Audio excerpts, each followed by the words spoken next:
Lalu bagaimana kiat-kiatnya agar anak kita menjadi soleh? Ini penting Bu ya, dicatat Bu, agar anak-anak kita menjadi soleh. Yang pertama adalah doa. Jadi ibu nitipin anak di sini, di rumah banyakin doa.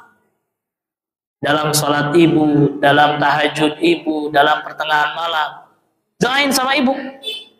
Ya, doain anaknya, ya Allah, saya mohon agar anak saya menjadi anak yang soleh, istiqomah dalam agama.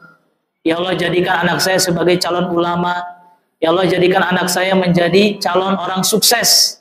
Doakan yang baik-baik. Ya, karena para nabi pun mengajarkan selalu mendoakan anaknya. Nabi Ibrahim alaihissalam mendoakan anaknya, Rabbi habli minas salihin, Rabbi habli minas salihin. Nabi Zakaria mendoakan anaknya, Rabbi habli min ladunka dzurriyyatan thayyibah innaka sami'ud du'a. Atau dalam doa yang lain, Rabbana hablana min azwajina wa dzurriyyatina qurrata a'yun waj'alna lil muttaqina imama. Kata Nabi sallallahu alaihi wasallam, salasu da'watin mustajabat. Ada 3 doa yang akan dikabulkan, tidak akan tertolak. La syakka fihinna, tidak diragukan doa itu. Apa? Yang pertama, da'watul walid, doa seorang ibu dan ayah untuk anaknya, itu tidak akan ditolak, akan dikabulkan. Wa da'watul musafir, dan doanya orang yang sedang melakukan safar. Tadi ibu perjalanan dari rumah yang jauh, dari Jakarta, dari Depok, dari Bogor, jalan ke sini sambil doa di jalan. Itu doa mustajab tuh. Wa da'watul madlum, dan doa orang yang dizalimi.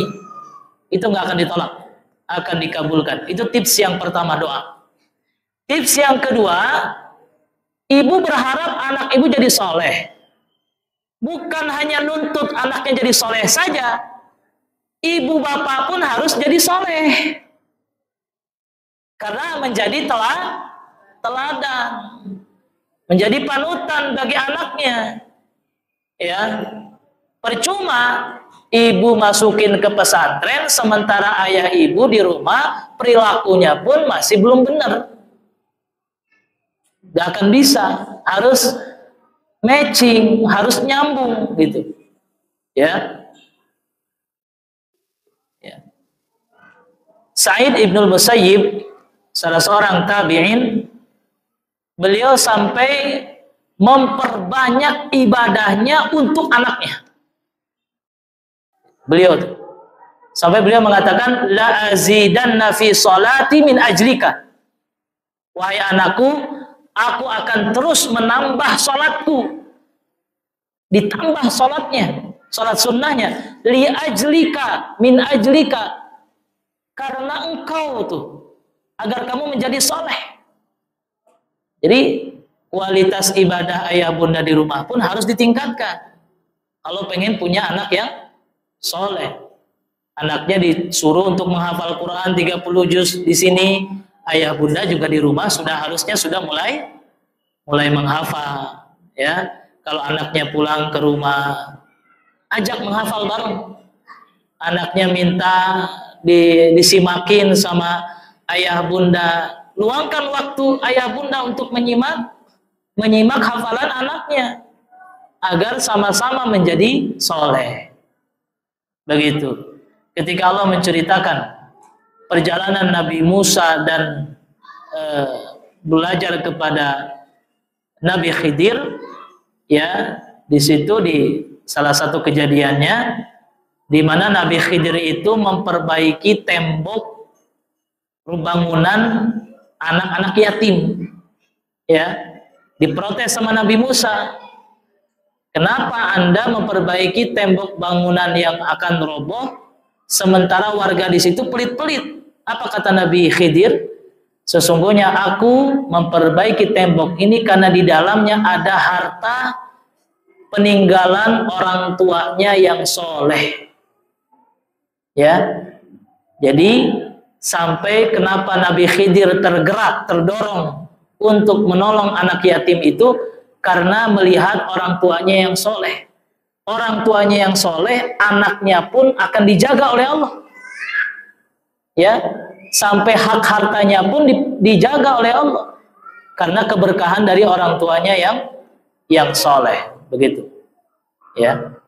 Dan juga disebutkan di dalam hadis yang lain, ma min mu'minin, tidaklah seorang mukmin yamutu, dia meninggal, ya, illa hafizahullahu fi aqibihi wa aqibi aqibihi, maka Allah akan senantiasa menjaga anak dan keturunannya setelah itu. Jadi kalau orang yang soleh dia meninggal, maka anak keturunannya pun akan dijaga oleh Allah Subhanahu wa taala. Itu tips yang kedua. Tips yang ketiga adalah menghadirkan pendidikan agama di rumah.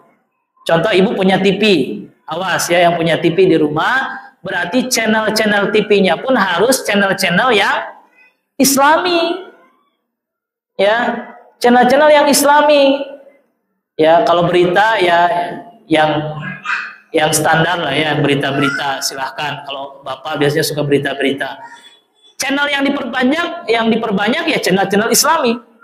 Seperti misalnya TV Roja, misalnya TV Ammar TV, kemudian TV apalagi Ihsan TV misalnya. Channel-channel Islami. Kalau Anda ingin menghadirkan rumah tangga yang Islami juga. Jangan sampai di sini dididik dengan baik, pulang ke rumah dirusak sama ibu bapaknya. Repot seperti itu. Di sini ditata, anaknya dibimbing, pulang ke rumah malah jadi rusak. Makanya harus ada kerjasama antara pesantren dengan orang tua yang ada di rumah. Ya, di kondisi di pesantren steril dari HP, steril dari tontonan yang enggak jelas, steril dari hal-hal yang merusak, maka di rumah pun harus dikondisikan. Ya ayyuhalladzina amanu qu anfusakum wa ahlikum nar. Wahai orang-orang beriman, jagalah diri kalian dan keluarga kalian dari api neraka. Bahkan Sayyidina Ali mengatakan adibuhum muallimuhum. Didiklah anakmu dan ajarkanlah pendidikan agama. Ya.